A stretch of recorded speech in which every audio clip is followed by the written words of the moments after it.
Oke, kita mulai dengan materi pertama. Suara saya kedengaran ya? Saya minta Mikarni kasih responnya kalau kedengaran. Kedengaran, Bu. Oke, baik. Oke, kita masuk di materi pertama. Ini set screen-nya, PPT-nya udah kebaca? Sudah, Bu. Sudah, Bu. Sudah, Bu. Oke, kita masuk pembahasan terkait ilmu pengetahuan penelitian kesehatan dan masalah penelitian. Nah, kemarin kan di saat kontrak perkuliahan kita sudah melaksanakan pretest. Ada 2 pertanyaan yang kemarin Ibu sampaikan terkait apa sih itu penelitian kesehatan dan bagaimana syarat dalam penentuan sebuah masalah dalam penelitian kesehatan. Nah, sebelum kita masuk dalam pembahasan materi pada pagi hari ini, Ibu akan jelaskan dulu tujuan pembelajarannya. Yang pertama adalah di mana nanti mahasiswa dapat menjelaskan tentang apa itu ilmu pengetahuan dalam penelitian kesehatan. Kemudian nanti juga tujuan dari pembelajaran ini menjelaskan apa itu penelitian kesehatan, pengertian pengetahuan masalah penelitian, kemudian bagaimana cara menentukan masalah dalam sebuah penelitian, kemudian bagaimana kriteria dari masalah penelitian dan menjelaskan sumber-sumber dari masalah penelitian. Nah, kemarin ini pretestnya, apa yang dimaksud dengan penelitian kesehatan, beberapa jawaban dari adik-adik semua ini juga sudah cukup mengena. Terkait, secara singkat Ibu rangkum bahwa penelitian kesehatan itu adalah penelitian yang mengacu dan tertuju pada kesehatan, yang difokuskan pada kesehatan. Seperti misalnya penelitian terhadap sesuatu yang berkaitan dengan, kesehatan, terus suatu hal yang, tampak sepele namun dapat menyebabkan penyakit. Nah, itu kemarin ada jawabannya. Kemudian, terkait syarat penentuan masalah, itu juga ada yang menjawab apa yang diteliti, mengapa yang harus diteliti, kemudian kapan harus diteliti. Nah, nanti akan kita bahas, terkait materi ini dalam pembahasan. Oke, sebelum kita masuk, ke dalam apa sih sebenarnya penelitian kesehatan, kita lihat dulu definisi dari ilmu pengetahuan dan penelitian. Nah, ilmu pengetahuan itu adalah, pengetahuan yang sifatnya umum atau menyeluruh, kemudian juga memiliki metode yang logis, artinya masuk dalam logika, kemudian terurai secara sistematis. Nah, sedangkan penelitian, penelitian itu adalah suatu kegiatan penyelidikan yang mana, kegiatan ini dilakukan secara terencana. Jadi, sudah kita rencanakan terlebih dahulu, apa sih yang akan kita lakukan. Kemudian penuh dengan kehati-hatian, karena dalam penelitian kesehatan ini kita punya etika penelitian. Kemudian kita harus teratur terhadap objek dan subjek yang akan kita teliti, yang mana ini untuk kita memperoleh bukti, jawaban, atau pengetahuan dari sebuah penelitian yang kita lakukan. Nah, pada dasarnya ilmu pengetahuan itu tidak bisa dipisahkan dengan penelitian. Mereka punya keterkaitan yang erat. Di mana sebenarnya penelitian itu adalah proses, sedangkan ilmu adalah hasil. Jadi, ketika kita ingin mencari tahu sesuatu tentang keterbaharuan akan sebuah ilmu pengetahuan, maka kita harus melakukan penelitian untuk mencari, oh benar nggak sesuatu ini atau oh salah, oh tidak gitu. Jadi jawaban dalam penelitian itu iya dengan tidak.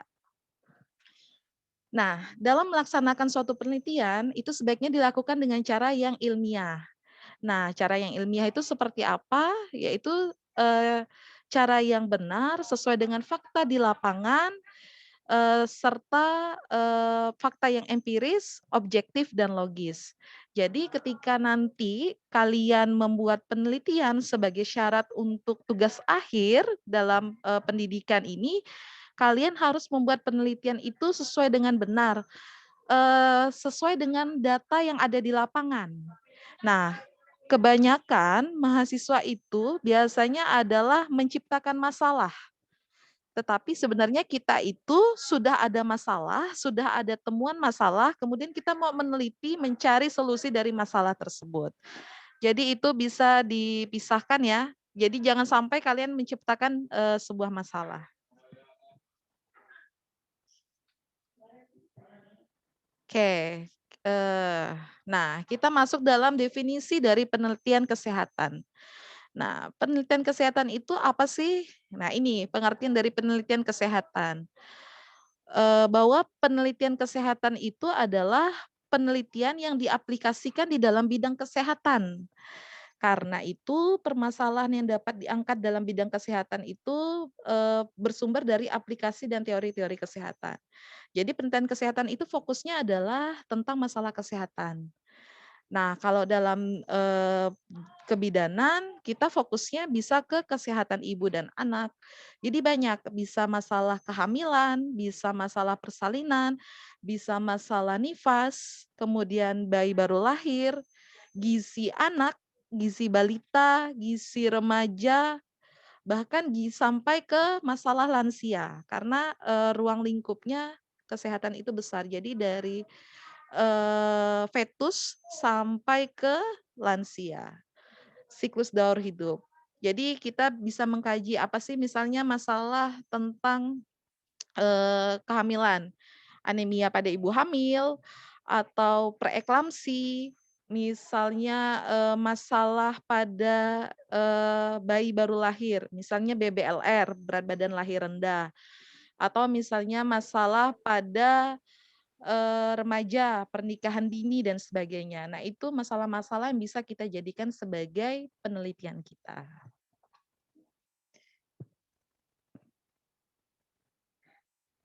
Oke, nah ini contoh-contoh, penelitian dalam bidang kesehatan. Ini Ibu ambil dari penelitian Ibu sendiri. Ini penelitian tahun 2020, di sini Ibu meneliti, Ibu timnya bersama Bu Sunarti, Ibu meneliti tentang efektivitas pemberian bubur Jawa atau, dalam bahasa Latin itu dikenal dengan Setaria italica dalam peningkatan berat badan dan tinggi badan pada balita yang mengalami stunting di wilayah Kecamatan Kayan Hilir, Kabupaten Sintang. Nah, jadi di sini ini ingin melihat, eee, apakah, si bubur Jawa kalian tahu lah ya bubur Jawa ya. Bubur Jawa itu kan makanan yang, makanan pangan lokal yang sebenarnya dari turun-temurun sudah dimanfaatkan. Nah, bubur Jawa itu sendiri sebenarnya memiliki kandungan karbohidrat yang, besar, punya kandungan kalsium, kemudian punya kandungan protein. Nah, itu tuh udah dimanfaatkan sebelumnya sama, masyarakat. Nah, di sini tuh ingin meneliti, apakah ada efektif nggak sih ketika seorang balita stunting mengkonsumsi bubur Jawa? Nah, rupanya dari hasil penelitian ada, jadi bisa menambah berat badan dan tinggi badan pada balita stunting. Nah, kemudian juga ini ada nih penelitian, kesehatan. Ini terkait melihat apakah hubungan usia ibu yang bersalin, paritas, berat bayi lahir itu akan menyebabkan kejadian partus tak maju, ada hubungannya atau tidak? Nah, rupanya dari hasil penelitian ini ada hubungannya bahwa ketika usia ibu yang melahirkan kurang dari 20 tahun, itu bisa menyebabkan kejadian partus tak maju. Kenapa? Karena sorry ya, tadi internetnya sedikit gangguan.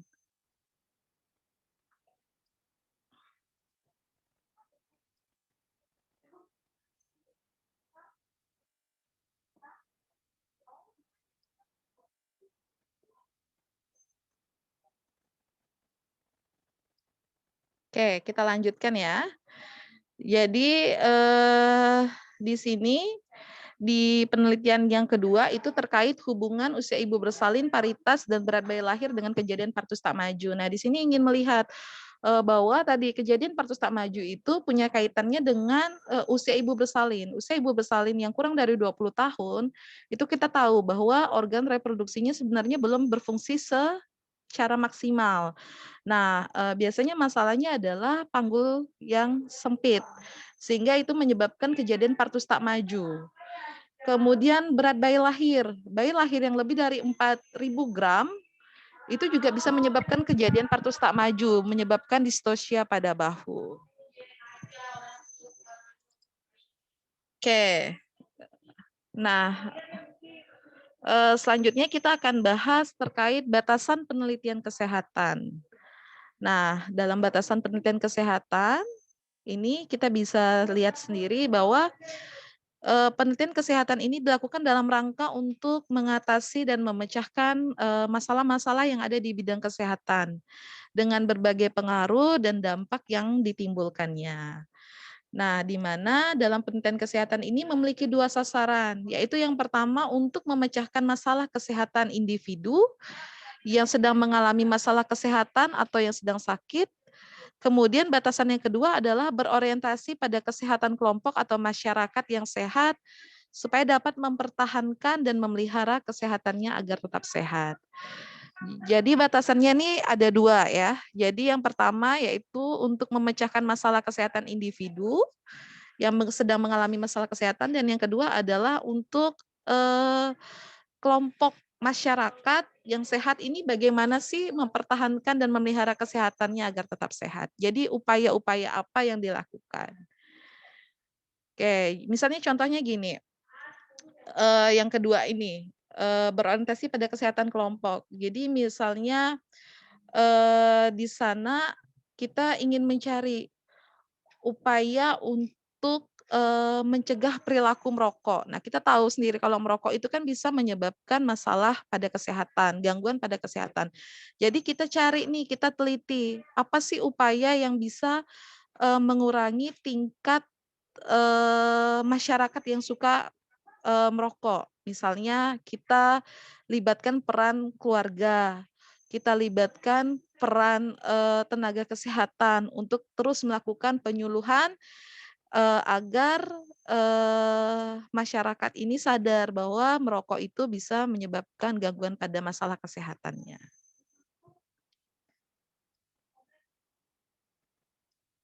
Oke, sebentar ya.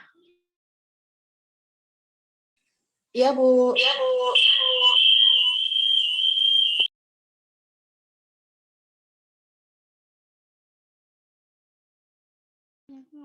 Iya, Bu.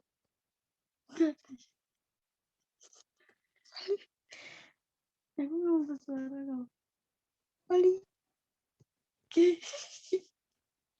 Kali deh, guys.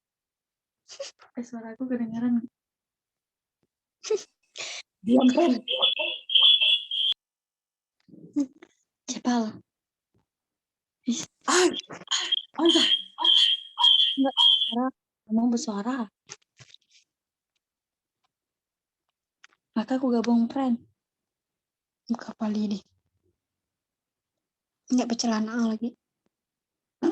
Kayak kau pakai celana aja. Kayak kau pakai celana aja.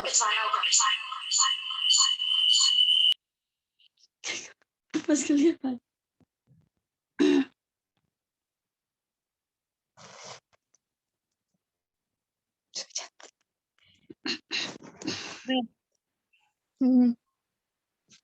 Udah mandi kah? Belum. Belum. Masih pakai baju tidur. Langsung apa kuliah boleh. Pokoknya aku ngomong bersuara sih. Oke, kita lanjutkan. Sampai sini ada pertanyaan nggak? Tidak ada, Bu. Tidak ada, Bu. Pali, ada pertanyaan? Tidak ada, Bu. Oke. Kalau tidak ada, kita lanjutkan ya.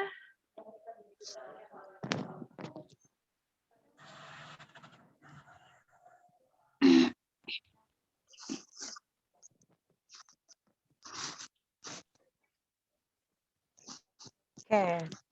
Nah, ini kita balik lagi ke ilmu pengetahuan tadi dalam sebuah penelitian kesehatan bahwa menurut Kerlinger dalam Wibowo 2014 itu, beliau mengutarakan bahwa ada 4 cara untuk memperoleh sebuah pengetahuan dalam sebuah penelitian. Nah, ini sedikit informasi untuk kita. Ini yang pertama adalah metode keteguhan, yaitu di mana berpegang teguh pada pendapat yang sudah diyakini kebenarannya sejak lama. Kemudian bisa menggunakan metode otoritas, yang mana metode ini merujuk pada pernyataan ahli atau yang memiliki otoritas. Kemudian ada metode intuisi, ini berdasarkan keyakinan yang kebenarannya dianggap terbukti dengan sendirinya atau tidak perlu pembuktian yang lainnya.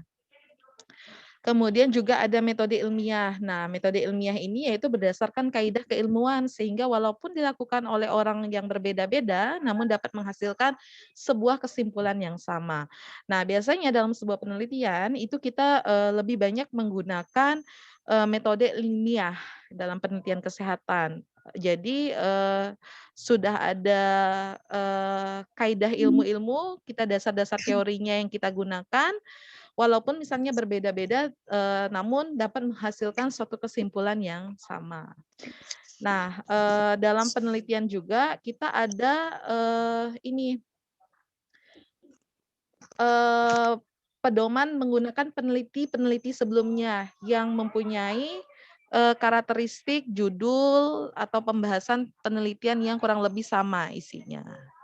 Jadi keaslian penelitian. Jadi ketika kita nanti membuat penelitian, itu harus punya keaslian penelitian. Nah, sedangkan untuk Atmojo itu membagi dalam 2 besar bagaimana cara memperoleh suatu pengetahuan. Nah, ada cara non ilmiah atau tradisional dan ada cara ilmiah. Nah, kalau cara non ilmiah ini yaitu yang biasa dilakukan oleh manusia saat sebelum ditemukan cara dengan metode ilmiah. Jadi ini sudah dilakukan sejak sebelum ditemukannya metode ilmiah. Nah, cara ini dilakukan oleh manusia pada zaman dulu kala dalam rangka memecahkan masalah termasuk dalam menemukan teori atau pengetahuan baru. Nah, cara ini bisa melalui cara coba salah atau trial dan error, yang mana bisa menggunakan cara secara kebetulan, kemudian ada kekuasaan atau otoritas, pengalaman pribadi, cara akal sehat, kebenaran melalui kebenaran secara intuitif, melalui jalan pikiran, induksi, dan deduksi. Nah, ini cara penentuan masalah atau memperoleh pengetahuan secara non-ilmiah. Sedangkan secara ilmiah atau modern, nah ini dilakukan dengan cara-cara yang sistematis, yang terarah, yang sistematis, yang terarah, yang logis, masuk di akal, dan ilmiah dalam bentuk metode penelitian. Nah, biasanya cara ini adalah yang cara kita gunakan dalam membuat atau menyusun sebuah penelitian. Nah, penelitian ini dilaksanakan melalui uji coba terlebih dahulu sehingga instrumen atau alat ukur yang kita gunakan dalam sebuah penelitian itu valid dan sifatnya reliable. Dan hasil penelitiannya dapat digeneralisasikan pada populasi yang lain. Jadi di sini maksudnya begini. Jadi ketika nanti teman-teman melakukan penelitian, teman-teman bisa menggunakan 2 data. Nah, ada data sekunder dan data primer. Nah, biasanya kalau misalnya menggunakan data sekunder, teman-teman melakukan penelitian yang pengambilan data rekamedik. Nah, sedangkan biasanya kalau penelitian yang sifatnya menggunakan data primer, itu teman-teman turun ke lapangan, kemudian membagikan instrumen penelitian. Instrumen itu bisa berupa angket, bisa berupa kuesioner. Nah, sebelum teman-teman nanti turun ke sasaran sampel yang akan dijadikan dalam sebuah penelitian, teman-teman harus melakukan uji coba dulu nih. Uji coba terlebih dahulu untuk melihat apakah instrumen yang teman-teman gunakan itu sudah valid atau sudah reliable atau belum. Nah, uji coba itu nanti akan dilakukan di tempat yang punya punya kesamaan kriteria dengan tempat penelitian yang akan dilakukan. Jadi begini, misalnya nanti kalian ingin melakukan penelitian terkait hubungan anemia ibu hamil dengan kejadian berat bayi lahir di Puskesmas Tanjung Puri, misalnya seperti itu. Kenapa mengangkat penelitian ini? Karena melihat banyaknya bayi baru lahir, masalah bayi baru lahir di Puskesmas Tanjung Puri yang mana setelah dilihat ke belakang, oh data bayi baru lahir ini kebanyakan dilahirkan oleh ibu-ibu yang mengalami anemia dalam kehamilan. Nah, kalian mau nih menyebarkan kuesioner.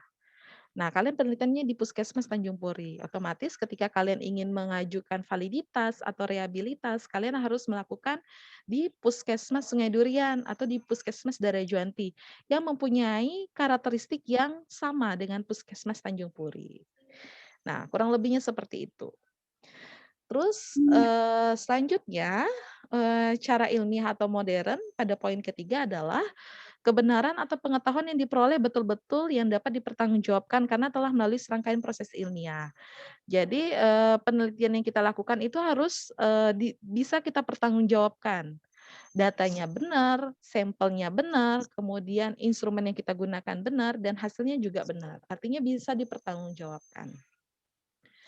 Kemudian peneliti dalam melaksanakan penelitiannya ini harus menjunjung tinggi etika dan mengedepankan kejujuran. Nah, ini yang harus ditekankan oleh seorang peneliti. Jadi menjunjung tinggi etika. Etika dalam penelitiannya apa? Yang pertama misalnya menjaga kerahasiaan yang menjadi sampel kalian. Jadi misalnya kalian melakukan penelitian, kalian harus menjaga kerahasiaannya. Jawaban dalam penelitian itu harus dijaga, bukan kalian salah gunakan dengan kalian publish gitu identitas si sampel kalian. Terus kalian juga harus menggunakan yang namanya informed consent atau surat persetujuan bahwa sampel kalian bersedia untuk menjadi responden dalam penelitian kalian. Nah, kemudian mengedepankan kejujuran. Jadi kalian mengolah datanya ya benar-benar kalau misalnya kalian meneliti hubungan antara anemia dengan bayi baru lahir. Tetapi setelah kalian olah datanya nih nggak ada hubungan. Ya kalau emang nggak ada hubungan ya udah tulis aja nggak ada hubungan. Misalnya kan nanti akan dijelaskan dalam pembahasan kenapa tidak ada hubungan. Tapi jangan sampai yang tadinya tidak ada hubungan, kalian hubungkan, dipaksa hubungkan. Nah, jangan seperti itu. Kalau seperti itu berarti kalian tidak mengedepankan kejujuran. Ya, jadi benar-benar jujur akan hasil penelitian yang kalian lakukan. Nah, selanjutnya hasil penelitian ini harus dilaporkan apa adanya. Nah, tadi kalau misalnya memang tidak ada hubungan ya laporkan saja. Tidak ada hubungan. Nah, nanti kalian akan tulis di pembahasan kenapa sih hubungan ini, mengapa penelitian ini tidak berhubungan. Jadi nanti akan bisa dituliskan. Kemudian tidak boleh memutarbalikkan fakta penelitian agar sesuai dengan keyakinan atau merekayasa hasil uji statistik sesuai dengan keinginan atau kepentingan tertentu. Jadi jangan misalnya kok yang lain ada hubungan itu bagus, punya saya tidak ada hubungan. Terus ya udah deh data yang sudah ada nih saya oprek lagi, saya olah lagi, saya edit sana sini lagi sehingga ada hubungan. Itu tidak boleh seperti itu. Atau misalnya kalian meneliti gambaran pengetahuan ibu hamil tentang senam nifas. Nah, rupanya gambaran pengetahuannya itu jawabannya adalah kebanyakan pengetahuan dengan tingkat kurang. Nah, ini kan jelek hasilnya. Terus kalian mau ubah, ya udah tingkatnya bagus, nanti saya edit lagi hasil dari pengolahan data. Nah, itu tidak boleh.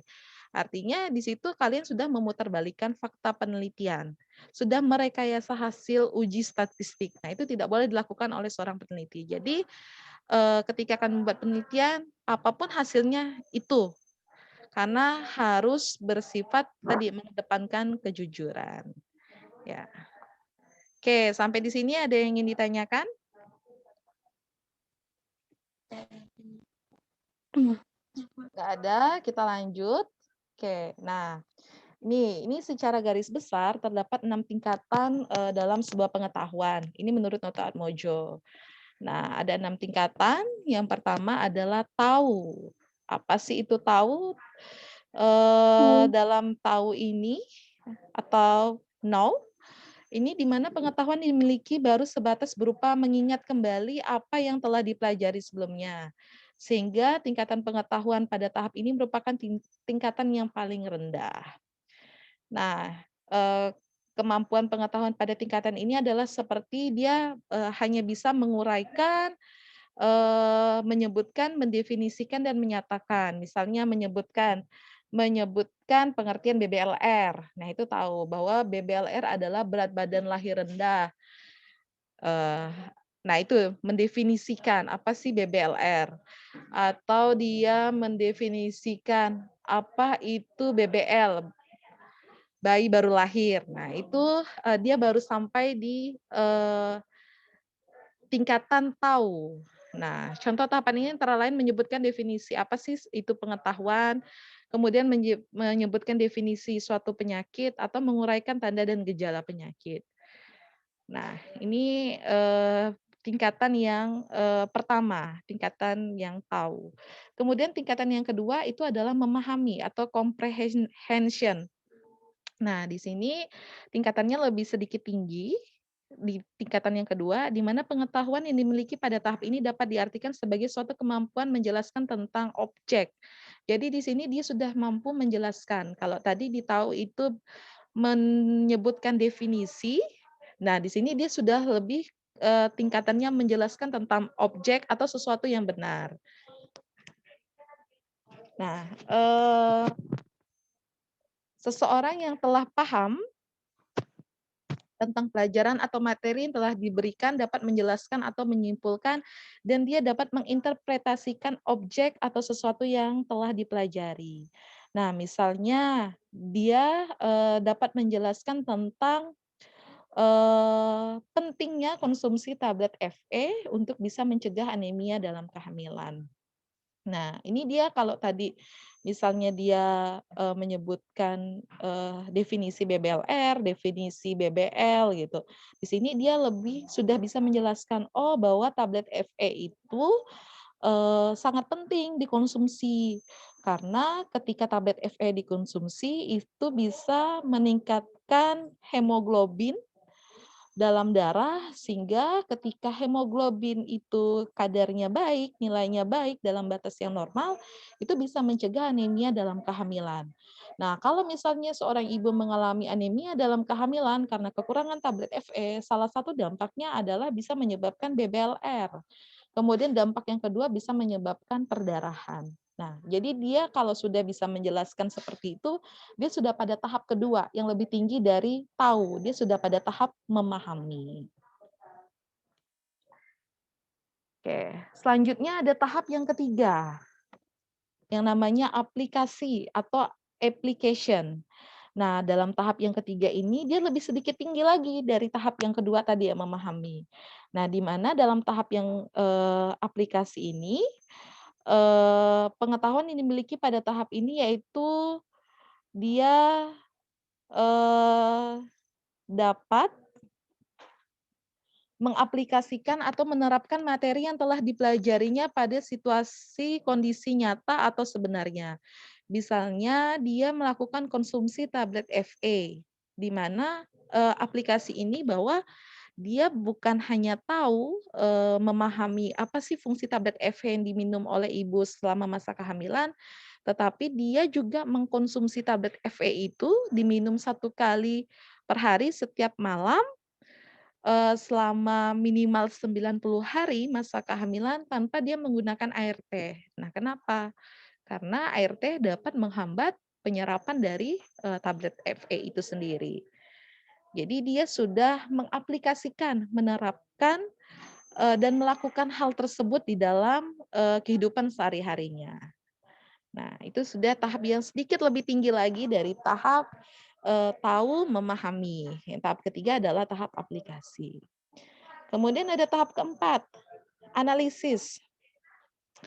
Nah, di mana pada tahap ini, di analisis, ini adalah kemampuan dari seseorang untuk bisa menjabarkan materi atau suatu objek ke dalam komponen-komponen yang ada kaitannya satu sama lain. Nah, kemampuan analisis dimiliki seperti dapat menggambarkan, membuat bagan, memisahkan dan mengelompokkan, membedakan atau membandingkan. Jadi dia sudah pada kemampuan menjabarkan materi. Dia bisa membedakan dan membandingkan. Nah, contohnya pada tahap ini yaitu sudah mampu menganalisis dan membandingkan ibu hamil yang mengkonsumsi tablet FE secara teratur dengan yang tidak pernah mengkonsumsi tablet FE selama masa kehamilan. Jadi dia sudah membandingkan, oh rupanya ibu hamil yang mengkonsumsi tablet FE secara teratur minimal 90 hari pada masa kehamilan itu lebih minim resiko mengalami anemia dalam kehamilan dan mengalami perdarahan saat persalinan. Sedangkan ibu yang tidak pernah sama sekali mengkonsumsi tablet FE pada masa kehamilan ini lebih besar resiko untuk mengalami yang namanya anemia dalam kehamilan atau lebih besar resiko rupanya mengalami perdarahan pada saat persalinan. Nah, seperti itu. Dia sudah bisa menganalisis. Sehingga dia bisa membandingkan ini konsumsi dengan tidak konsumsi seperti apa. Oke, selanjutnya ada tahap sintesis. Nah, pada tahap sintesis ini di mana pengetahuan yang dimiliki adalah kemampuan seseorang dalam mengaitkan berbagai elemen atau unsur pengetahuan yang ada menjadi suatu pola baru yang lebih menyeluruh. Nah, kemampuan sintesis ini seperti menyusun, merencanakan, mengkategorikan, mendesain, dan menciptakan. Nah, seperti tadi, untuk mencegah anemia dalam kehamilan, yang secara umum diketahui adalah dengan konsumsi tablet FE. Nah, kalau pada tahap sintesis ini dia punya apa ya, punya ide untuk bisa menciptakan hal yang baru, keterbaharuan. Nah, contohnya adalah orang tahu bahwa bayam itu mengandung zat besi yang tinggi, sehingga bayam itu dimanfaatkan kalau hanya dimakan seperti biasa, itu sudah sangat bosan kan. Misalnya dimakan hanya dalam bentuk sayur tumis, sayur bening itu udah sangat bosan. Tetapi bagaimana menciptakan makanan baru, olahan pangan yang bisa punya nilai jual yang juga sama fungsinya. Jadi misalnya adalah membuat biskuit bayam sebagai makanan penunjang bagi ibu hamil dengan masalah anemia. Jadi, kalau hanya masalah anemia, sebelumnya hanya, solusinya minum tablet FE, di sini adalah dilakukannya dengan membuat biskuit bayam, diolah lagi untuk makanan penunjang bagi ibu hamil dengan, masalah anemia. Jadi dia bisa menciptakan hal baru. Nah, seperti tadi penelitian Ibu, terkait bubur Jawa untuk, meningkatkan berat badan pada balita stunting. Jadi, mencoba menciptakan hal baru, mendesain hal baru yang punya, nilai jual, kemudian juga punya dampak yang sangat baik untuk masalah kesehatan yang ada. Nah, ini tahapnya juga udah lebih tinggi, udah pada tahap kelima di sintesis. Nah, dan tahap keenam, evaluasi atau evaluation, di sini adalah bagaimana pengetahuan yang dimiliki pada tahap ini berupa kemampuan untuk melakukan justifikasi atau penilaian terhadap suatu materi dan objek. Nah, evaluasi ini dapat digambarkan sebagai proses merencanakan, memperoleh, dan menyediakan informasi yang sangat diperlukan untuk membuat alternatif keputusan. Jadi di sini ini mengevaluasi, misalnya seperti tadi, eee, dia bisa membuat suatu kebijakan baru. Jadi misalnya kayak penelitian Ibu tadi, bubur Jawa untuk peningkatan berat badan pada balita stunting. Nah, alternatif keputusannya adalah menggerakkan masyarakat, untuk memanfaatkan pangan lokal ini sebagai makanan tambahan untuk bisa meningkatkan berat badan sehingga menunjang kesehatan pada balita, terlebih pada balita-balita yang mengalami stunting. Nah, itu sudah pada tahap evaluasi atau evaluation, pada tahap, tertinggi dalam, memperoleh pengetahuan. Nah, ini jadi ada enam tahapan dalam, memperoleh pengetahuan sesuai dengan teori Noto Atmojo. Jadi tadi ada tahu, kemudian ada memahami, kemudian ada, mengaplikasikan, kemudian ada analisis, sintesis, dan yang terakhir ada pada tahap evaluasi atau evaluation. Nah, tahapan ini harus kalian pahami dalam sebuah penelitian. Oke, selanjutnya kita akan membahas terkait tahapan dalam metode ilmiah. Nah, dalam membuat, yang namanya, penelitian atau metode ilmiah, itu ada beberapa tahapan-tahapan yang harus dilakukan oleh kalian. Nah, yang pertama adalah menemukan masalah penelitian. Nah, menemukan masalah penelitian di sini, yaitu mendorong untuk dicari pemecahan atau solusinya. Nah, ide masalah dapat ditemukan dari fakta-fakta di lapangan yang tidak sesuai dengan teori atau terdapat kesenjangan antara teori dengan kenyataan di lapangan. Jadi kalian harus menemukan, menggali dulu masalah penelitian, bukan menciptakan masalah penelitian. Kebanyakan dari mahasiswa itu biasanya menciptakan masalah penelitian terlebih dahulu. Jadi tidak ada masalah tuh dibuat masalah. Nah, itu salah. Tetapi kalian menggali, mencari masalah penelitian. Misalnya masalah di lapangan. Masalah di lapangan itu banyak kalau sekarang ya, informasi terbaru per tahun 2020 angka kematian bayi dan angka kematian ibu tertinggi di Kalbar itu sekarang diraih oleh Kabupaten Sintang. Itu masalah penelitian. Nah, itu bisa kalian gunakan dalam kalian nanti membuat penelitian. Apa sih yang menyebabkan AKI dan AKB itu tertinggi di Provinsi Kalimantan Barat itu Sintang? Apa yang menyebabkan? Nah, itu bisa dijadikan sebuah penelitian. Kemudian Sintang untuk tahun 2021 ini termasuk dalam salah satu kabupaten yang menjadi lokus itu tempat untuk menurunkan angka kematian ibu dan bayi. Kemudian 2021 juga Sintang itu dari 7 kabupaten yang ada di Kalbar masih termasuk dalam lokus penanganan stunting. Lokasi yang terfokuskan untuk menyelesaikan masalah stunting. Nah, jadi itu masalah. Jadi kalian nanti bisa melakukan penelitian seperti itu. Kemudian setelah kalian menemukan masalah penelitian, kalian menyusun kerangka permasalahan dalam bentuk rumusan masalah yang jelas dan kemudian yang jelas batasannya, rumusan masalahnya seperti apa. Nah, masalah yang telah ditemukan dan didukungkan dengan fakta atau data terkait. Jadi ketika menyusun rumusan masalah itu ada fakta-fakta atau ada data-data yang mendukung masalah kalian. Data ini bisa kalian cari data WHO, kemudian data Riskesdas, kemudian kalian bisa menggunakan data SDKI, kemudian data dari laporan Provinsi Kalbar terkait data kesehatan. Karena setiap tahun itu ada ya, dan itu bisa kita cari di Google, karena itu dipublish. Kemudian data dari Dinas Kesehatan. Jadi nanti ketika kalian ingin melakukan penelitian, kalian coba baca-baca dulu jurnal, kalian cari apa sih masalah kesehatan yang terupdate di Sintang. Misalnya tadi kita AKI sama AKB kita tertinggi se-Provinsi Kalimantan Barat.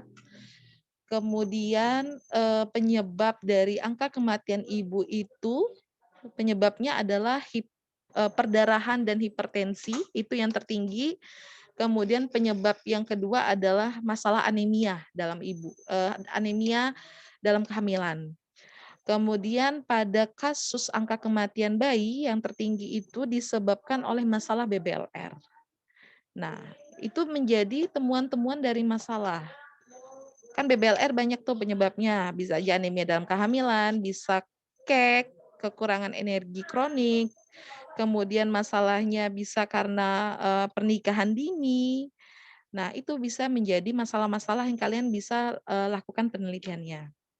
Nah, kemudian setelah tahu masalahnya, kalian cari data, kalian minta data, berapa sih data WHO, berapa sih BBLR selama 3 tahun terakhir berdasarkan data WHO, kemudian data BBLR berdasarkan data Riskesdas, data SDKI, kemudian berapa sih jumlah BBLR berdasarkan data dari laporan Dinas Kesehatan Provinsi Kalbar, kemudian mengkerucut untuk Kabupaten Sintang berapa sih data BBLR 3 tahun terakhir, kemudian mengkerucut kembali, misalnya kalian penelitiannya di rumah sakit. Nah, di rumah sakit itu berapa sih 3 tahun terakhir ini data BBLR?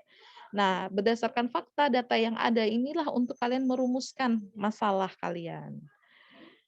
Nah, selain dengan melakukan observasi juga dapat dilakukan studi pendahuluan untuk mendapatkan data atau fakta yang sesuai dengan masalahnya. Nah, ini tadi. Jadi untuk kalian mendapatkan data, kalian harus studi pendahuluan, kalian harus cari tahu dulu. Misalnya kalian tertarik mengangkat hubungan kekurangan energi kronik terhadap kejadian BBLR. Nah, kalian cari dulu fakta data di lapangan. Masalahnya banyak nggak sih? Misalnya di Puskesmas Tanjung Puri, masalahnya banyak nih terkait BBLR gitu, terkait KEK. Nah, kalian studi pendahuluan dulu, cari datanya, gali informasinya. Dari Puskesmas bisa laporannya ada 100 selama 2020. Nah, kalian lihat data 3 tahun terakhir itu seperti apa gitu. Nah, kalau memang data kalian kuat, kemudian masalahnya memang sangat ada di lapangan, silahkan jadikan penelitian. Nah, seperti itulah. Jadi kalian menemukan masalah penelitian, bukan kalian ciptakan masalah itu. Nah, selanjutnya menyusun pemecahan masalah dalam bentuk dugaan sementara atau disebut dengan hipotesis. Nah, biasanya hipotesis ini digunakan untuk penelitian yang sifatnya kuantitatif untuk penelitiannya sifatnya korelasi. Jadi mencari hubungan. Nah, itu ada hipotesis. Sedangkan yang misalnya bukan korelasi, kayak misalnya gambaran pengetahuan ibu itu tidak perlu menggunakan hipotesis. Sedangkan ketika kalian mengkaji korelasi misalnya hubungan KEK dengan kejadian BBLR atau hubungan anemia dalam kehamilan dengan kejadian BBLR, hubungan preeklamsi ibu hamil dengan kejadian perdarahan postpartum. Nah, kalau seperti itu dia ada hipotesis. Nah, apa sih itu hipotesis? Hipotesis itu adalah dugaan atau jawaban sementara dari penelitian. Nah, yang mana nanti jawaban itu, praduga itu harus dibuktikan kebenarannya melalui uji statistik, uji bivariat, dan uji univariat. Nah, seperti itu. Jadi, hipotesis itu jawaban atau dugaan sementara dari hasil penelitian kali.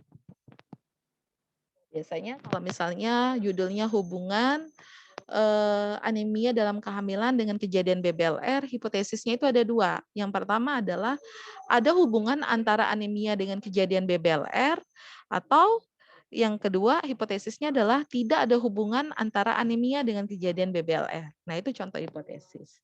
Nah, lebih lengkapnya nanti kalian bisa baca sendiri juga di perpus, kalian lihat contoh-contoh tugas akhir kakak tingkatnya. Jadi kalian bisa baca di sana. Contohnya seperti apa?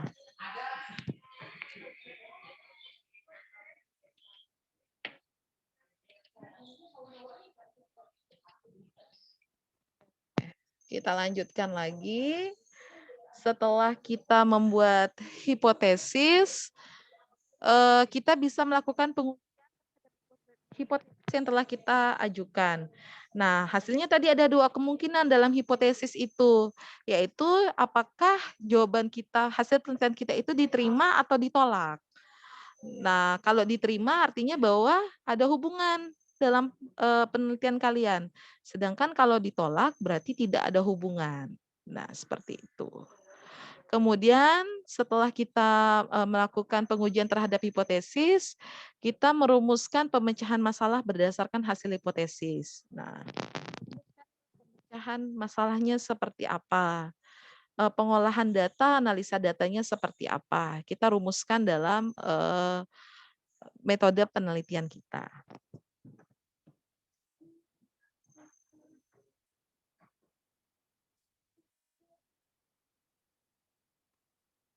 Oke, nah kalau tadi itu masalah penelitian kesehatan, kemudian ilmu pengetahuan penelitian kesehatan. Nah ini kita bagaimana sih untuk penentuan masalah penelitian. Nah, tadi sudah disinggung sebelumnya bahwa ketika kita membuat penelitian itu kita menemukan masalah, bukan mencari masalah atau menciptakan masalah. Nah, di mana dalam masalah penelitian ini bisa berasal dari kejadian dalam kehidupan sehari-hari, dapat juga bisa berasal dari literatur yang kita baca, dari jurnal-jurnal yang kita baca, dari artikel-artikel yang kita baca, bisa kita jadikan untuk dasar kita dalam penentuan masalah penelitian.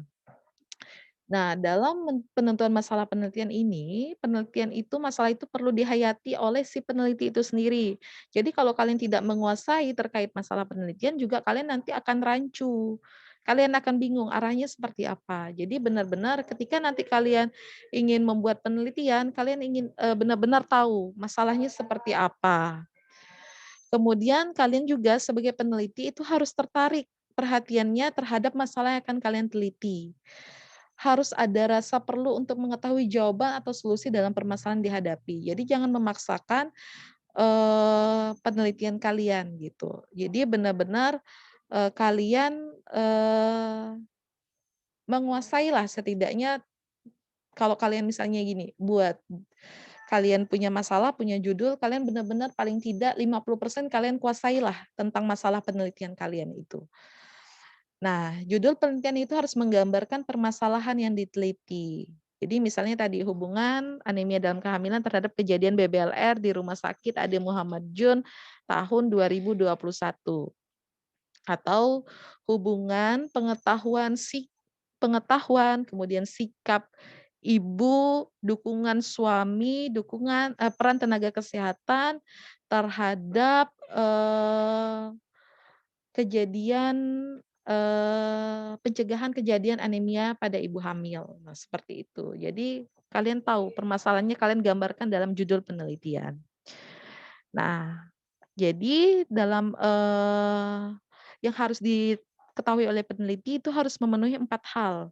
Yang pertama adalah peneliti harus sesuai dengan minat peneliti. Nah, kalau kalian kan kebidanan, jadi ya kalian juga menelitinya fokusnya pada kebidanan gitu, pada kesehatan ibu dan anak, bukan kalian meneliti misalnya masalah, eee misalnya dalam kesehatan ya, tetapi kalian sudah sedikit menyimpang. Misalnya kalian meneliti masalah sampah. Nah, itu bukannya salah, tetapi,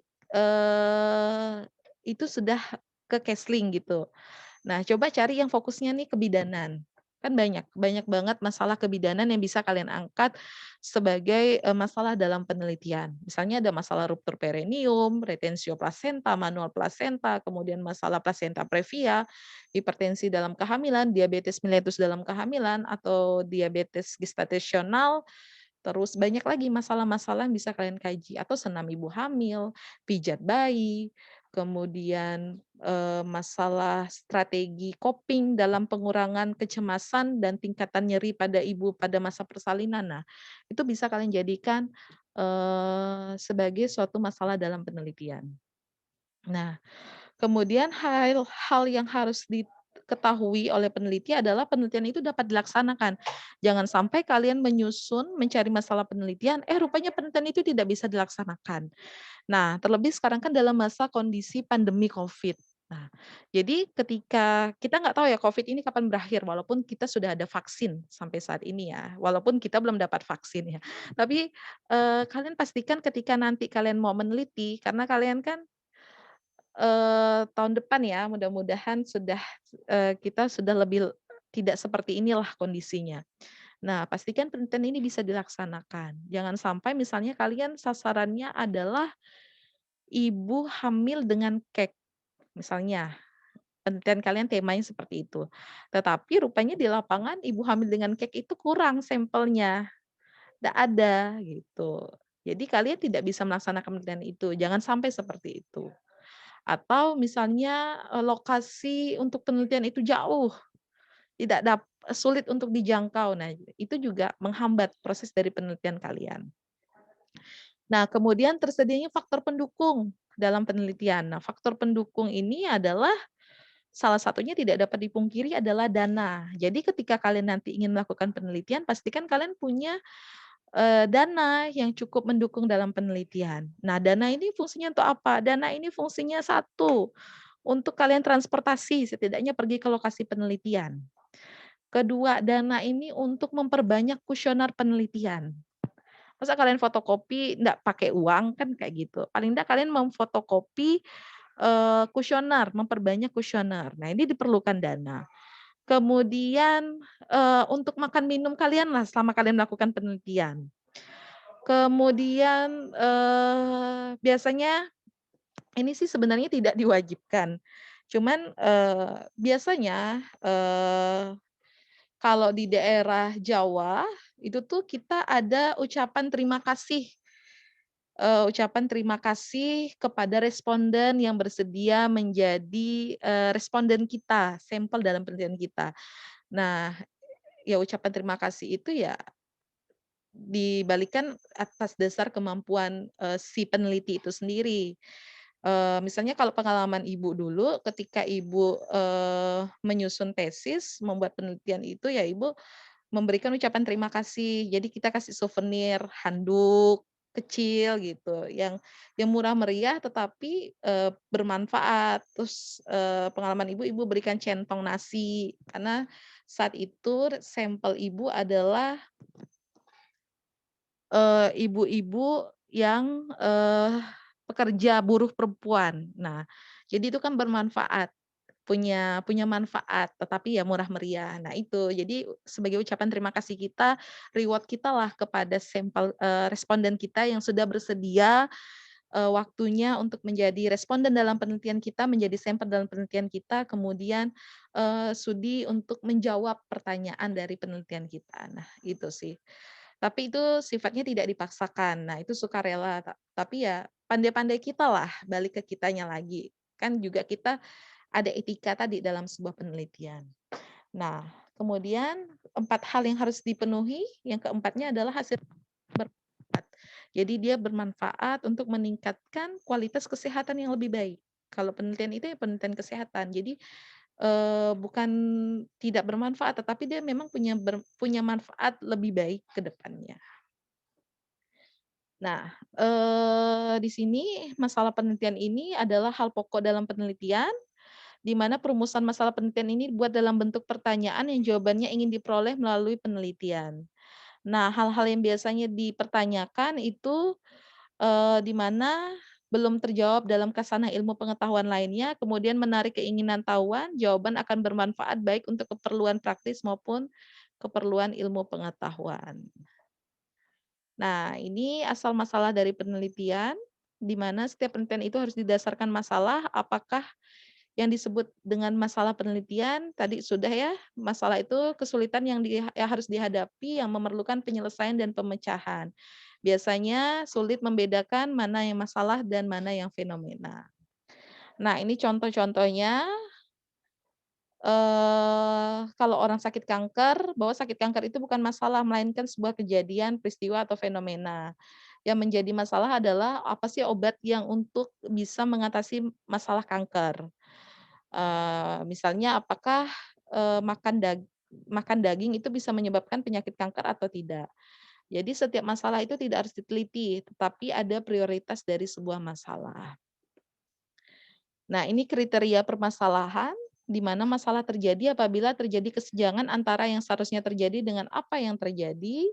Kemudian beberapa masalah itu tidak harus diteliti, karena sudah jelas konteks dan penyebabnya sehingga peneliti tidak perlu mengumpulkan data untuk menjelaskan masalah tersebut. Oke, nah ini syarat masalah penelitian. Tadi, bisa memberikan sesuatu yang sifatnya baru. Nah, kemudian etis dan relevan. Nah, seperti ini. Ini, lagi ya contoh penelitian Ibu, jadi punya keterbaharuan.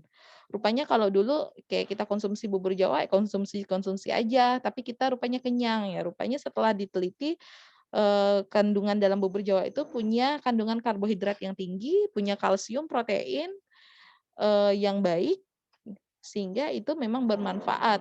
Karena karbohidrat yang tinggi, protein yang baik, itu bisa memberikan dampak yang baik untuk peningkatan berat badan pada balita stunting. Jadi punya sesuatu keterbaharuan dalam satu ilmu.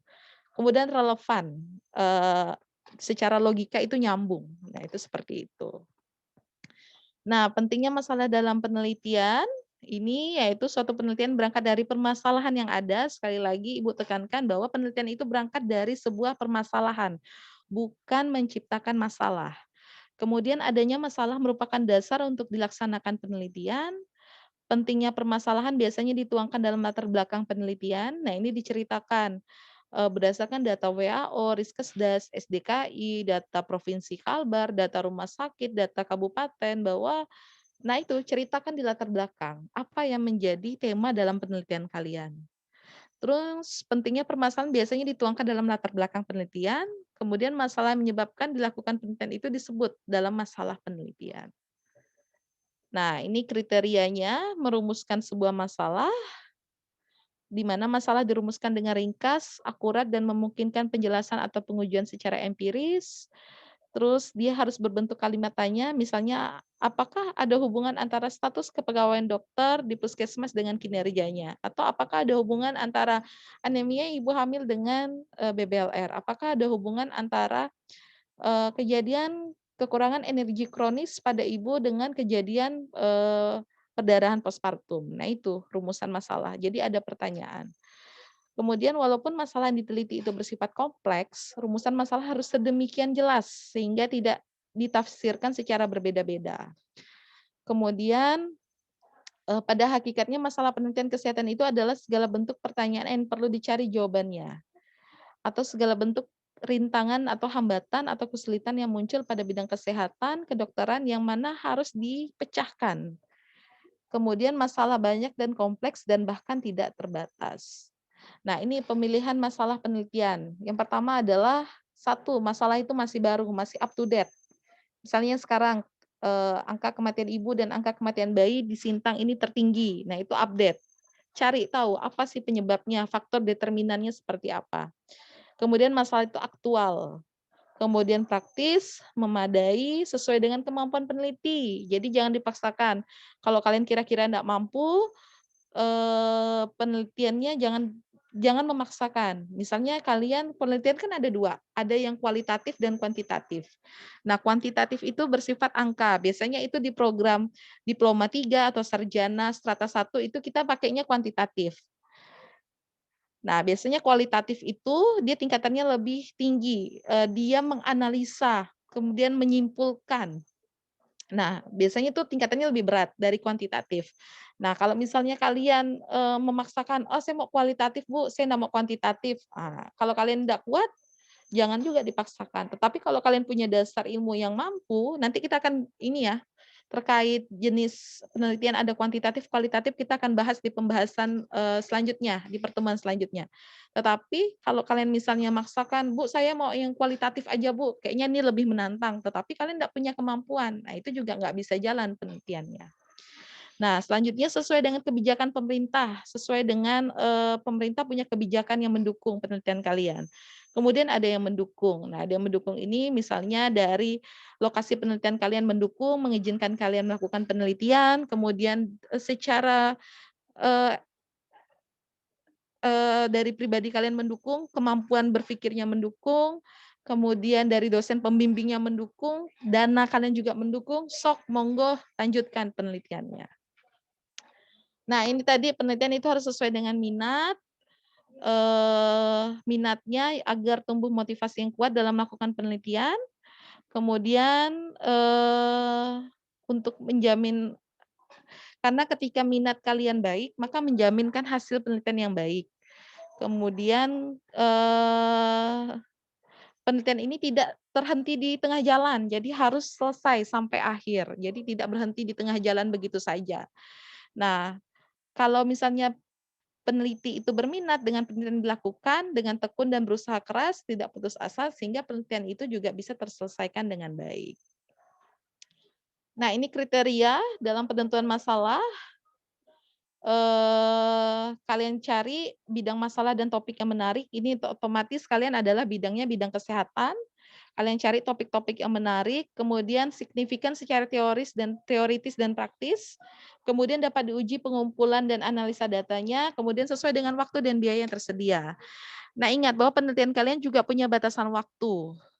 Nah, ya, ini contoh-contoh dari penelitian yang ada, ini terkait hubungan usia ibu bersalin dan berat bayi lahir dengan kejadian partus macet di Rumah Sakit Umum Ade Muhammad John, Kabupaten Sintang tahun 2018. Atau ini contoh juga KTI kakak tingkatnya terkait hubungan pengetahuan dengan sikap ibu tentang pemberian imunisasi DPT-HB pentavalen di Desa Kapus Kanan Hulu, wilayah kerja Puskesmas Sungai Durian, Kabupaten Sintang tahun 2018. Nah, ini contoh-contoh KTI dari kakak tingkatnya. Jadi, ini mereka sudah memenuhi kriteria penentuan masalah. Jadi ada masalah di lapangan, ada data di lapangan, topiknya menarik, kemudian secara teori juga mendukung, kemudian sesuai dengan waktu dan biaya yang tersedia. Nah, ini sumber penemuan masalah. Penemuan masalah itu kita bisa lihat sumbernya untuk penyusunan tinjauan pustaka. Itu bisa dari literatur yang dipublishkan, ada buku teks, ada jurnal, atau teks database. Nah, ini contoh jurnal yang bisa kita gunakan. Jangan takut untuk mencari jurnal berbahasa Inggris. Nah, kelemahan mahasiswa adalah dicari jurnal-jurnal berbahasa Indonesia. Gunakanlah jurnal-jurnal luar, itu juga banyak di sana. Kan kalian bisa menerjemahkan menggunakan Google Translate atau aplikasi lainnya lah. Jadi, jangan terbatas hanya kita menggunakan jurnal dalam negeri. Kemudian jangan terbatas menggunakan, buku. Walaupun buku teks itu diizinkan untuk daftar pustaka, tetapi ada perbandingan. Jadi ketika nanti kalian menyusun karya tulis ilmiah, perbandingannya adalah buku teks itu 40%, sedangkan 60%-nya harus menggunakan jurnal, baik jurnal dalam negeri maupun luar negeri. Dan tidak diizinkan menggunakan literatur dari, blog-blog yang tidak terpercaya ya. Jadi kan kadang kita dalam blog itu juga tidak tahu kebenaran pastinya. Jadi, gunakan yang PDF, jurnal PDF, kalian bisa carilah karena banyak aplikasi untuk, masuk ke jurnal. Kalau di Indonesia kalian bisa cari Google Scholar, kalau dari luar kalian bisa gunakan PubMed, kalian pakai bisa BMC, eee, Biomedicine Journal, dan banyak sekali kalian bisa gunakan, cari, jurnal-jurnal dari luar negeri. Kemudian ini ada jurnal, iya, seperti contohnya yang seperti ini ya. Kemudian ada teks database yaitu literatur yang berisi komplikasi daftar buku, jurnal, majalah, dan literatur lainnya yang dipublishkan secara periodik. Kemudian bisa juga literatur yang tidak dipublishkan, misalnya menggunakan skripsi, tesis, atau disertasi sebelumnya. Nah, skripsi ini untuk mahasiswa strata 1, tesis ini S2, disertasi S3. Jadi kalian bisa juga gunakan disertasi atau tesis-tesis dosen-dosen sebelumnya yang mempunyai, tema yang kurang lebih sama dengan penelitian kalian. Nah, ini metode penemuan masalah, ini ada pendekatan formal, bisa dibaca sendiri, ini ada metode analog, ada metode renovasi, ada metode dialektis, dan metode morfologi. Nah, biasanya kita menggunakan metode, itu tuh dialektis, jadi mengajukan usulan pengembangan teori atau metode yang telah ada. Atau kita juga bisa menggunakan metode morfologi, jadi menganalisis berbagai kemungkinan kombinasi bidang masalah penelitian yang berhubungan dalam bentuk matriks. Oke, selanjutnya ada metode dekomposisi, ada metode agregasi, nanti bisa dibaca sendiri. Ini pengertiannya seperti apa, kemudian ada pendekatan informal, ini biasanya menggunakan metode perkiraan. Eh, Kalau kita biasanya juga sering menggunakan dengan metode informal yang fenomenologis, jadi hasil observasi terhadap fakta atau kejadian. Jadi kita observasi dulu, fakta dan kejadiannya seperti apa di lapangan, baru kita angkat dalam penelitian atau penemuan masalah. Kemudian ada metode konsensus dan pengalaman. Nah, dalam perumusan masalah ini sebaiknya satu jelas dan tidak ambiguitas, tidak ambigu, tidak bermakna ganda. Jadi jelas. Ini maksudnya apa? Kemudian masalah penelitian sebaiknya dinyatakan dalam bentuk pertanyaan yang mengekspresikan secara jelas hubungan antara dua variabel atau lebih. Kemudian rumusan masalah ini dapat berupa lebih dari satu pertanyaan.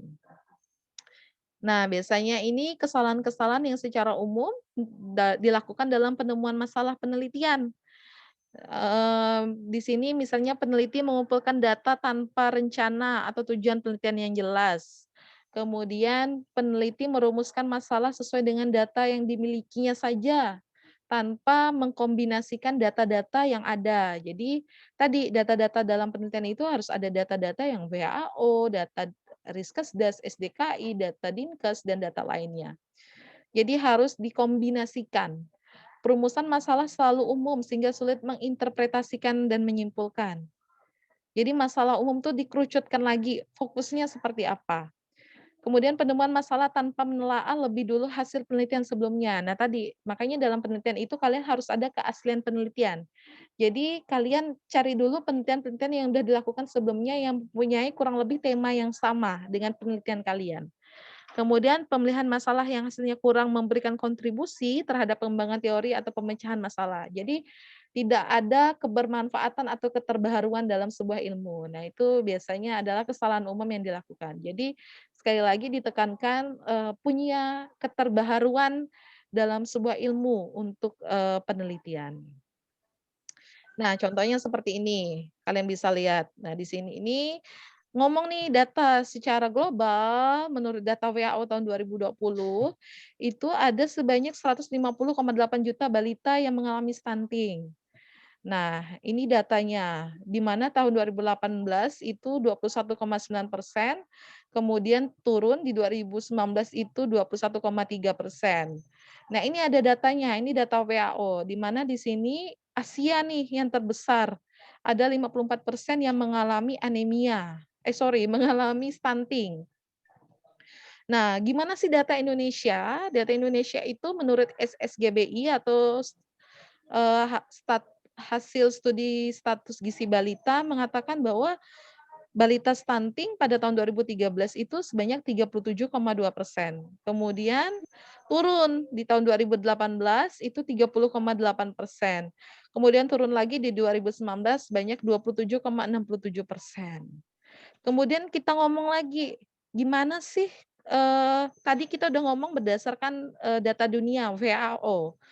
Terus kita ngitung lagi berdasarkan data Kemenkes Indonesia, turun lagi ke data Kalimantan Barat. Data Kalbar itu menunjukkan tahun 2017 ada 36,5% balita yang mengalami kondisi sangat pendek. Mengalami stunting dengan kategori sangat pendek 13% dan pendek 23,5%. Terus tahun 2018 turun 33,3%. Nah, ini data, Kemenkes. Nah, gimana sih data di, lokasi penelitian di Kabupaten Sintang? Nah, karena kemarin penelitiannya di Dalang Inggar, itu ngomong kalau di Dalang Inggar itu data yang stunting 66,67%, sedangkan di Nyangkom 32,5%. Jadi dia berurutan datanya. Jadi dia sistem datanya adalah, piramida terbalik.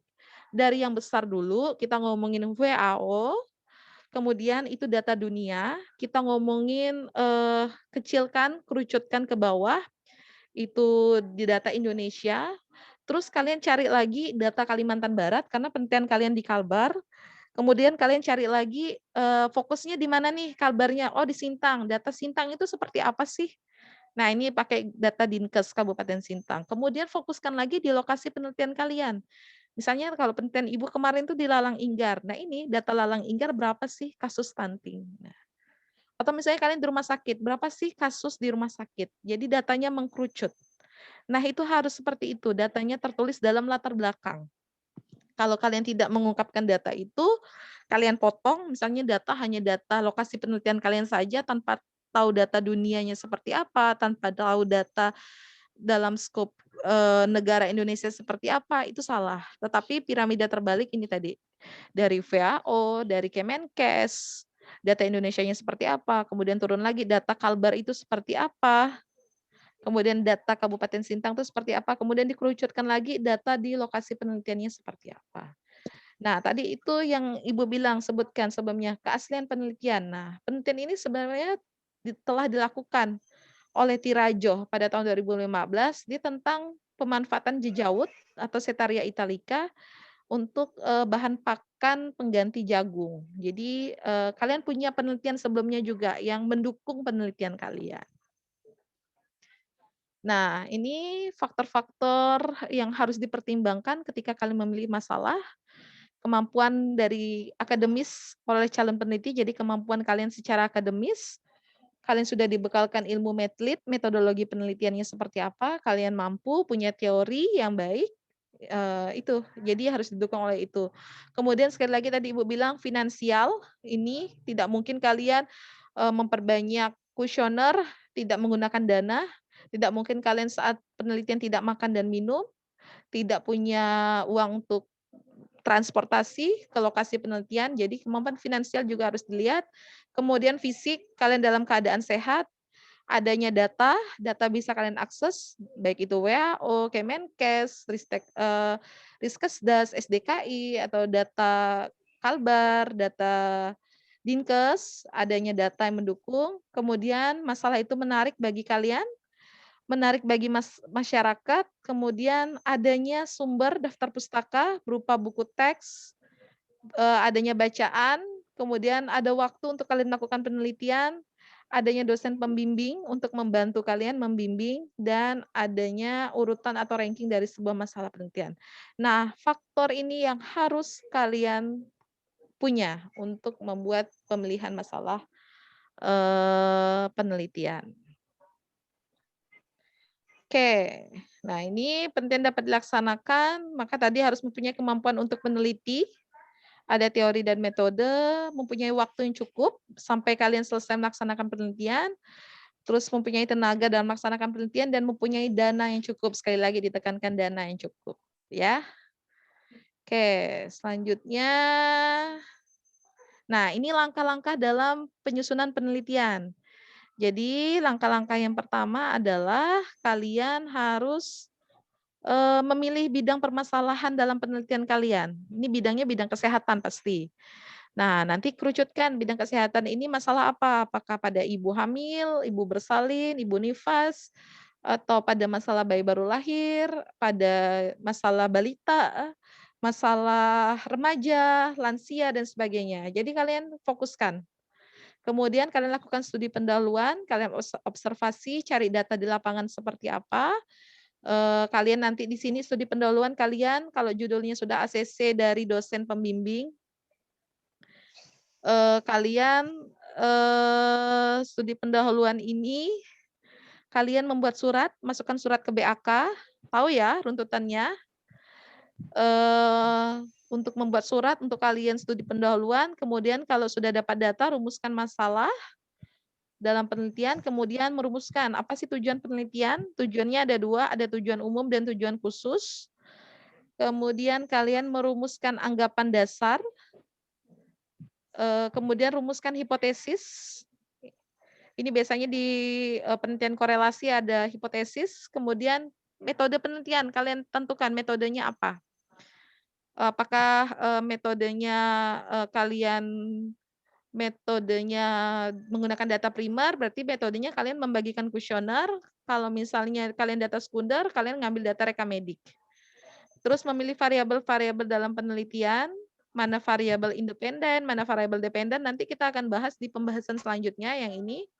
Memilih alat pengumpulan data juga, instrumen penelitiannya, apakah menggunakan daftar lebar checklist, kuesioner, angket, dan sebagainya. Ini akan kita bahas juga.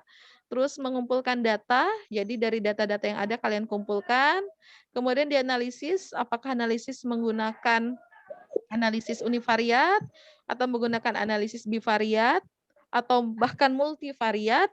Nah, ini juga nanti akan kita bahas terkait analisis data, terus bagaimana menarik kesimpulan, dan bagaimana menulis dalam laporan penelitian.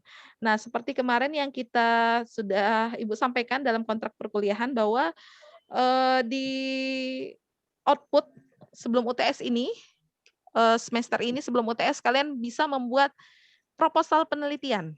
Jadi dari sekarang kalian cari-cari dulu ide kira-kira mau ngangkat apa. Nah, nanti proposal itu secara random nanti mungkin ada beberapa yang akan presentasi terkait proposal penelitian yang dibuat.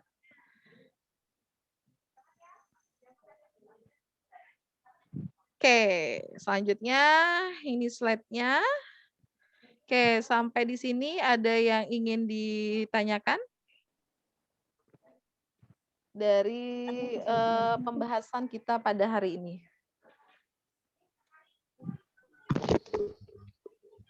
Belum.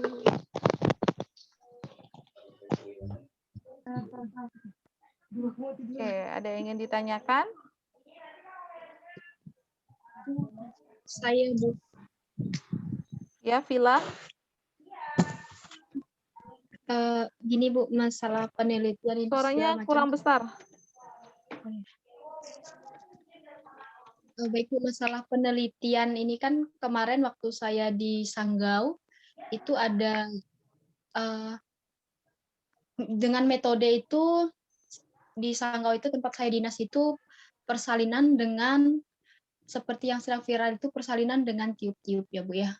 Kemudian dari pihak sana itu katanya Dek kalau kamu mau nyusun KTI kamu boleh nih penelitian ini. Cuman yang saya pikirkan itu karena ini kan penemuan baru dan saya belum tahu apakah ini ada jurnalnya atau tidak dan apakah ini pemerintah tuh maksudnya tuh sudah ada di pemerintah apa belum peraturan seperti itu Bu. Jadi saya masih bingung. Tapi saya tuh ada tantangan untuk meneliti persalinan ini Bu karena ini kan saya baca-baca ini memang belum ada jurnal Bu. Sorry, tadi persalinan dengan apa, Vila? Persalinan dengan tiup-tiup Bu yang sedang viral yang beberapa waktu lalu. Persalinan dengan metode tiup-tiup. Oke. Iya Bu. Ya, memang Ibu juga udah pernah menyaksikan video yang ada satu bidan ya. Kalau itu persalinan dengan tiup-tiup, jadi itu lebih menghemat ke energi Ibu, kemudian mengurangi rasa nyeri ya videonya. Iya Bu. Kemudian apa lagi, Vila? Meminimalisir itu Bu, terjadinya ruptur Bu. Meminimalisir terjadinya ruptur perineum. Oke. Pada dasarnya sebenarnya itu kan pengembangan dari ilmu kebidanan. Itu namanya evidence based atau perkembangan dalam ilmu kebidanan. Boleh saja diteliti, kamu baca dulu teorinya. Jadi gini, nah itu tadi, coba cari-cari jurnal. Mungkin ini sebenarnya sudah dibahas oleh peneliti-peneliti sebelumnya bahwa memang mungkin tadi kan ada dampaknya tuh, dampak yang satu mengurangi kejadian ruptur perineum, kemudian mengurangi rasa nyeri saat persalinan. Nah, bisa saja dijadikan sebagai penelitian, apakah memang benar dampaknya seperti itu. Tetapi tadi dia punya dasar penelitian sebelumnya, ada teori mengatakan sebelumnya. Jadi kuat dulu teorinya. Kalau misalnya teorinya nggak kuat, nggak usah dipaksakan, takutnya nanti malah keteteran sendiri, malah penelitiannya tidak selesai. Tapi selama teorinya mendukung, kemudian sebelumnya juga sebenarnya sudah pernah dilakukan penelitiannya, tapi berbeda tempat, berbeda sampel dan sebagainya, ya itu bisa dilakukan penelitian lanjutan. Begitu sih. Coba baca-baca jurnal dulu, cari-cari jurnal dulu. Sebelum-sebelumnya ada nggak sih yang sebenarnya sudah meneliti atau membahas terkait hal tersebut? Karena memang itu memang kayaknya mulai dikembangkan untuk beberapa klinik ya. Iya Bu, di BPM Bobo kemarin sudah diterapkan di sana. Persalinan dengan tiup-tiup. Boleh kalau memang misalnya melakukan penelitian silahkan. Tapi tadi dasar teorinya kuat dulu. Korelasinya seperti apa? Ya. Hubungannya seperti apa? Oke. Bisa menjawab ya Vila? Iya Bu, bisa Bu. Oke. Selanjutnya ada lagi yang ingin ditanyakan?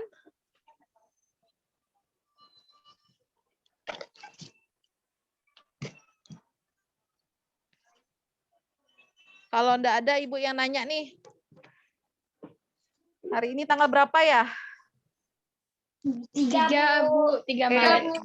3 Maret. 3 Maret yang absennya nomor 3. Siapa? Saya Bu. Febriana kan? Oke, Iya, Bu. Febriana, Ibu mau nanya.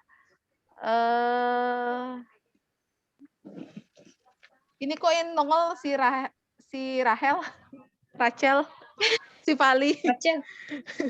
Mana Febriana? Saya Bu. Oke, Ibu mau nanya. Menurut nota Atmojo tadi, penentuan ilmu pengetahuan tahap ketiga itu apa sih? Penentuan ilmu pengetahuan tahap ketiga.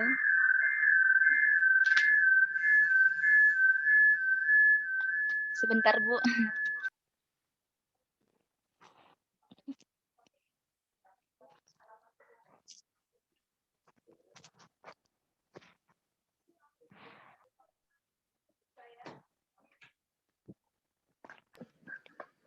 Penentuan tahapan maaf Bu, tadi pertanyaannya apa ya, Bu?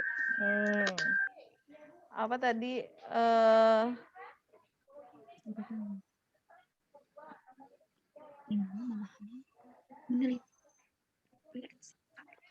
Sabar. Ya, Bu. Tadi kan ada 6 tahapan tuh dalam ilmu pengetahuan. Itu kan pertanyaan yang berdasarkan teori Noto Atmojo. Ada 6 tahapan. Yang pertama ada tahu. Nah, tahu terus ini. Nah, yang tahap ketiga itu apa? Tahap ketiga itu aplikasi, Bu. Nah, aplikasi itu apa sih? Terus contohnya seperti apa? Aplikasi itu dapat menerapkan atau mengaplikasikan materinya, misalnya tadi pemberian tablet FE misalnya, di mana penelitinya sudah memahami materinya itu, misalnya pemberian tablet FE tadi tidak boleh diberikan menggunakan tidak boleh diminum dengan air teh karena dapat menghambat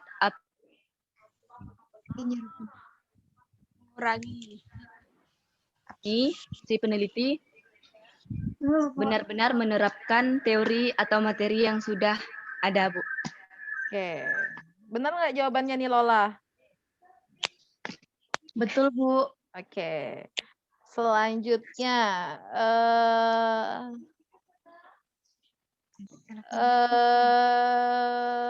absen nomor 31.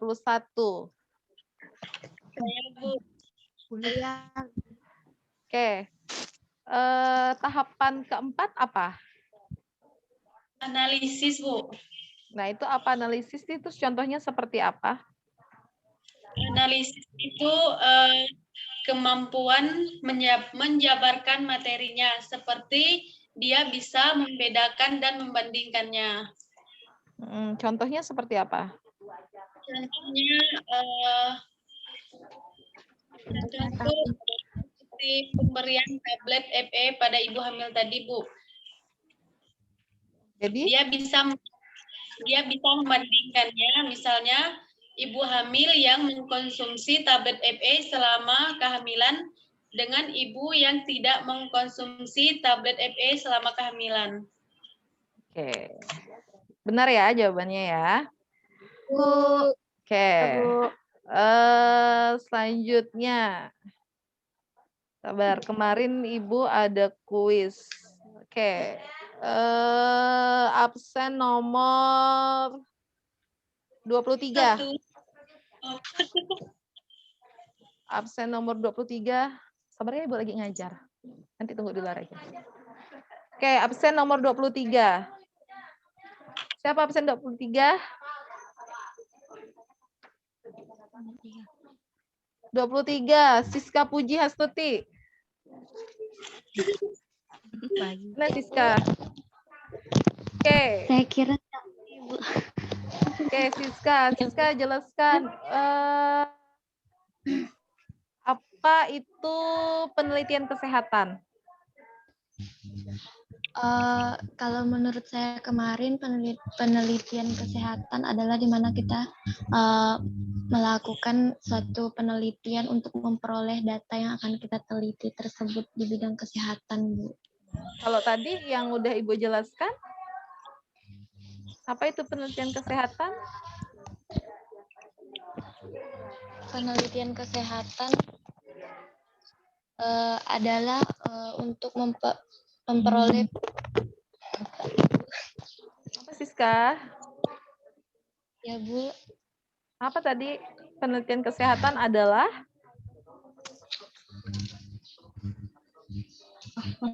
Tunggu sebentar ya, Bu.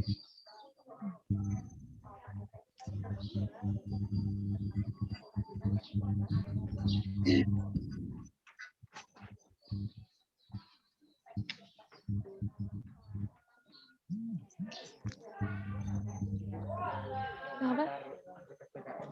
bentar ya, Ibu lagi ngajar ya. Nanti ya. Masalah kesehatan.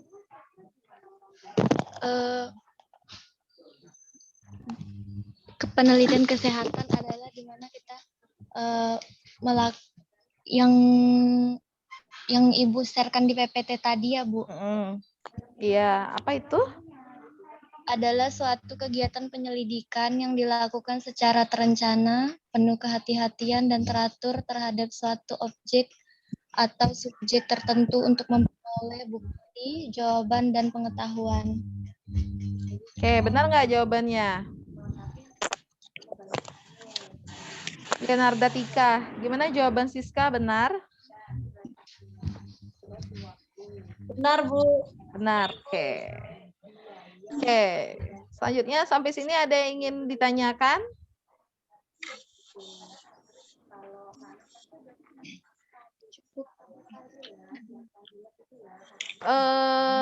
Sorry, Ibu tadi udah share terkait tugas, itu sebenarnya kuis dari pembahasan materi ini di dalam Good Edu.